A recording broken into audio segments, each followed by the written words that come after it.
Ադրբեջանի ղեկավարը խոսել է Հայաստանի շրջաններից, ասել է, որ ադրբեջանական ծագումն են, պատմություն է ցույց տալիս, քարտեզի վրա չկա Սևան, կա Գոյչա,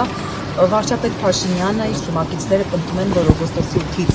արդեն խաղաղությունը իրողություն է, հաստատվել է, այս խաղաղության փուլում այդպիսի հայտարարությունները Ադրբեջանի ղեկավարի կողմից արդյոք տարածքային նկատումներ չեն Հայաստանի նկատմամբ, դուք ինչպես եք մեկնաբանում նրա այդ բացատրությունները։ Նախ ես դա վաղուց եմ մեկնաբանել, ես ասել եմ, որ պատմական փնտրտուքների մեջ ընկնելու պարագայում կարող է հենց ստացվի, որ ինչ-որ մեկը իր հայրենիքը գտնի Ալտայում։ Որովհետեւ բան ավելացնելու դրան չունեմ, համարում եմ, որ չի բխում այն տրամաբանությունից, որը որ գոյություն ունի, բայց միևնույն ժամանակ պետք է ասեմ, որ դա նախատեսված է իր ներքին լսարանի համար, իր ներքին լսարանի տեղը պատասխանել չեմ ցանկանում։ Ես մեկնաբանեցի, չէ։ Ես կրկնում եմ, ես տես բան չեմ տեսել դրա մեջ, ես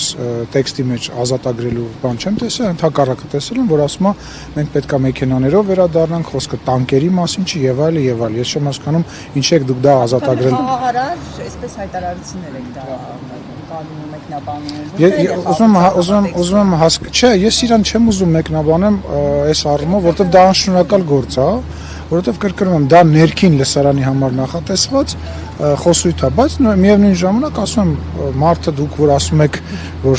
գրավելու ենք բառ, ընդհակառակը ես այնտեղ տեսնում եմ, որ ասում եմ մենք պատերազմով չի այդ հարցը լուծվելու, մեքենաներով, ոչ թե տանկերով, այդ նախադասությունը հո ես իմաստեղ չհնարեցի,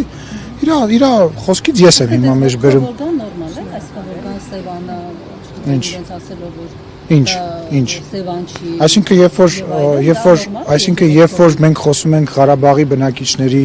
վերադառնալու մասին, իրենց տներ, մենք տանկերի մասին ենք խոսում, դա նորմալ է, որ պետք է Ղարաբաղի բնակիչները վերադառնան։ Եթե մենք խաղաղություն կարելի է վերջացնել, թույլ կտակ վերջացնեմ։ Նկատել եք, որ հարցազրույց եմ տալիս։ Թույլ կտակ վերջացնեմ։ Ինչ հետաքրքիր չի դուք ինչ եք ուզում։ Գայանե ջան, բայց հետաքրքիր չի դուք ինչ եք ուզում ասեք։ Ես ձեր գործընկերոջ հարցին եմ պատասխանում, բայց ընդհատում եք ինձ։ Խոսքը գնում է նրա մասին, այո, որ եթե խաղաղություն լինի, բա խաղաղությունը ինչ է նշանակում, որ ուղղակի իրար վրա չեն։ Լսեք, շատ վատ է անում, որ փոխում է, բայց ինքը իր երկրի համար իր անունն է տալիս։ Մենք էլ շատ հաճախ շատ տարբեր անուններ են տալիս։